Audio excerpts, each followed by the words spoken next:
जी जी बिल्कुल, इस वक्त फैसलाबाद की तहसील तांदलावाला के बुराला रोड पर मौजूद हूँ। यहाँ पर दिन दिहाड़े डकैती की वारदात हुई है। शहरी से 85,000 रुपये गन पॉइंट के जोर पर छीन लिए गए। 1-5 पर मुतअद्दिद काले करने के बाद अभी तक पुलिस मौका पर नहीं पहुंची। हमारे साथ वो मुतासर शहरी मौजूद है। हम उनसे जानने की कोशिश करेंगे उनसे कैसे वारदात हुई और कितने लोग थे।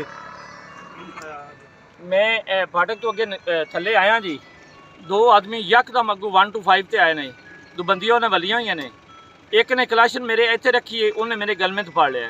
दूसरे ने पिछली बारी खोल के उन्हें मेरी तलाशी लैके ना 85,000 रुपया जो मैं बाद देखे मैं कि 85,000 रुपया ने मोबाइल मेरा उस टाइम उन्हें साइड से सुट दिता है। इस तरह ही वापस ही निकल गए ने दो बंदे, जिधरों आए ने इधरों वापस निकल गए। जी बिल्कुल, जैसे कि हमने मुतासर शहरी की बात सुनी कि दिन दिहाड़े 2 वार्डों पर लोग उनसे 85,000 रुपये नकद गन पर छीन लिए और जैसे ही आए वैसे ही वापस चले गए। जी